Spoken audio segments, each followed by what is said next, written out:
కూటమి ఏడాది పాలన ముగిసింది. ఏడాది పాలన ముగిసినటువంటి నేపథ్యంలో విజయోత్సవ సంబరాలంటూ కూటమిని ఏర్పాటు చేసినటువంటి ప్రభుత్వం కూడా సంబరాలు చేస్తూ ఉంటే, వెన్నుపోటు దినమంటూ కూడా వైసీపీ దానికి సంబంధించిన సంబరాలు కూడా చేస్తూ వచ్చింది. అన్ని నియోజకవర్గాల్లో, అన్ని పార్లమెంట్ ప్రాంతాల్లో వైసీపీ శ్రేణులు ఈ యొక్క విషయానికి సంబంధించి కూటమి వ్యతిరేకంగా ఉన్నటువంటి అంశాలకు సంబంధించి చాలా పెద్ద ఎత్తున పోరాడుతూ వచ్చారు.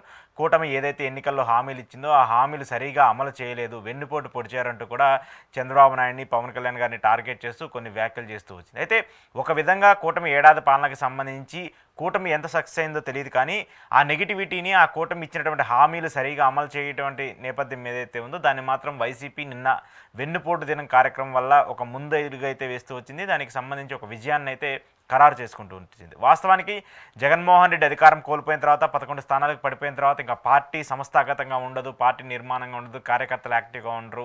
ఈ కేసులు కావచ్చు, మర్డర్లు కావచ్చు, ఇలాంటి ఇష్యూస్ అన్నీ జరుగుతూ ఉన్నప్పుడు కార్యకర్తలు కొంత భయంలో ఉంటారు, కొంత భయాందోళనకు గురవుతారంటూ కూడా పెద్ద ఎత్తున చర్చనీయాంశంగా మారుతూ వచ్చింది. కానీ నిన్న జరిగినటువంటి సంఘటనలు చూసుకున్నా, నిన్న జరిగినటువంటి ర్యాలీలు చూసుకున్నా, నియోజకవర్గాల ప్రాంతాల్లో, పార్లమెంటు స్థాయి ప్రాంతాల్లో జరిగినటువంటి ఏ కార్యక్రమం చూసుకున్నా ఒక విధంగా వైసీపీ సక్సెస్ అవుతూనే వచ్చింది. వాళ్ళ ఫెయిల్యూర్ మాడ్యూల్స్ ఏవైతే ఉన్నాయో వాటన్నిటిని రెక్టిఫై చేసుకుంటూ ఈసారి తప్పులన్నింటినీ సరిదిద్దుకుంటూ ఒక విధంగా విజయం సాధించిందనే మనం చెప్పుకోవచ్చు. అయితే నిన్న కార్యక్రమానికి సంబంధించి ఒక 2-3 ఉదాహరణలు తీసుకుంటే, ప్రధానంగా కూటమి ఏదైతే హామీ ఇచ్చిందో ఎన్నికలకు సంబంధించి సూపర్ సిక్స్ పథకాలకు సంబంధించి చాలా important, major and crucial role play చేస్తూ ఉన్నాయి. ఈ ఎన్నికలకు సంబంధించి కూటమి అధికారంలోకి రావడానికి ఒక విధంగా అవి చాలా ఇంపార్టెంట్ ఫ్యాక్టర్ ప్లే చేసినటువంటి సిచ్యువేషన్ కూడా మనం చూస్తూ వచ్చాం. అయితే పెన్షన్లు మినహాయిస్తే మిగతా ఏ పథకాన్ని కూడా కూటమి ప్రభుత్వం అమలు చేయలేదు. ఆ అంశాన్ని మాత్రం చాలా క్లియర్ కట్గా ప్రజల్లోకి తీసుకెళ్లాలని చెప్పేసి జగన్మోహన్ రెడ్డి మాజీ ముఖ్యమంత్రి ఏదైతే పిలుపునిచ్చారో ఆ పిలుపుని వైసీపీ శ్రేణులందరూ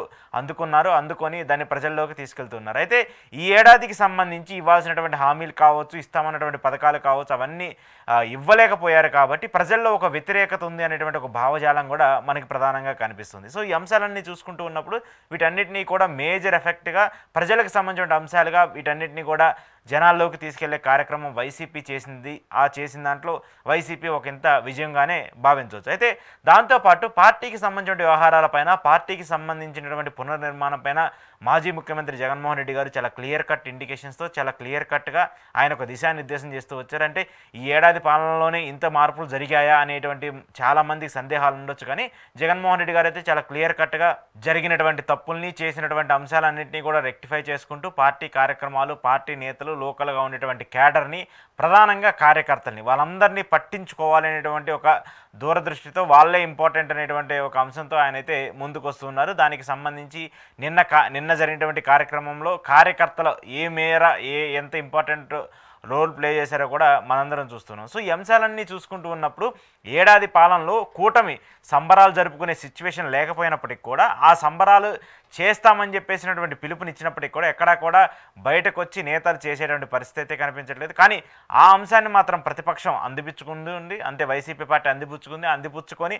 కూటమి ఇచ్చేటువంటి తప్పుడు హామీలు కావచ్చు, లేదంటే కూటమి ఇచ్చి చేస్తామని చెప్పేసినటువంటి హామీలకు సంబంధించిన అంశాలు కావచ్చు, వీటన్నిటినీ కూడా ప్రజల్లోకి తీసుకెళ్లేందుకు, ప్రజలకు సంబంధించిన అంశాల్లోకి తీసుకెళ్లేందుకు కూటమి ఒక ఎంత విజయం అయితే సాధించింది అనేటువంటి అంశం అయితే మనం ఖచ్చితంగా చూడొచ్చు. వైసీపీ దానికి సంబంధించి చాలా పెద్ద ఎత్తున పోరాటం అయితే చేస్తుంది. జగన్మోహన్ రెడ్డి ఇది ఒక ఓడిపోయిన తర్వాత ప్రజా వ్యతిరేకతకు సంబంధించిన అంశాన్ని, ప్రజలకు సంబంధించిన అంశం గురించి మాట్లాడటంలో ఒకంత మొదటి విజయంగానే వైసీపీకి సంబంధించి మనం దీన్ని భావించుకుంటూ రావచ్చు. దీన్ని కానీ కంటిన్యూ చేసుకుంటూ ఉంటూ ప్రజా సమస్యలపైన, ప్రజలకు సంబంధించిన అంశాలపైన, లేదంటే ప్రభుత్వంగా ప్రతిపక్షంగా ఉన్నటువంటి పార్టీలకు సంబంధించినటువంటి రాజకీయంగా మాట్లాడేటువంటి అంశాలపైన వైసీపీ మొదటి విజయంగా దీన్ని మనం చూస్తూ ఉండొచ్చు. అయితే ఇప్పుడు రాజకీయంగా చూసుకుంటే కూటమి ఏడాదికి సంబంధించి ఖచ్చితంగా ఏ ప్రభుత్వానికైనా ఒక 6 నెలల్లో, సంవత్సరము టైం ఇవ్వాలని చెప్పేసి అందరూ భావిస్తూ వస్తుంటారు. కానీ ఇక్కడ వైసీపీకి మాత్రము వాళ్ళు టైం ఇవ్వాలని చూసినప్పటికీ కూడా అటు కూటమి నుంచి ఎక్కువగా ఇలాంటి ఇష్యూస్ రావడము, కూటమి నుంచే కొత్త ఇష్యూస్ని క్రియేట్ చేసుకుంటూ వస్తున్నటువంటి నేపథ్యంలో దానికి ఖచ్చితంగా వైసీపీ బదులుగా సమాధానం ఇవ్వాల్సినటువంటి పరిస్థితి వస్తుంది. సో ఆ బదులుగా సమాధానం ఇచ్చేటువంటి సమయంలో అది ప్రజలకి ఈజీగా తెలిసిపోతుంది.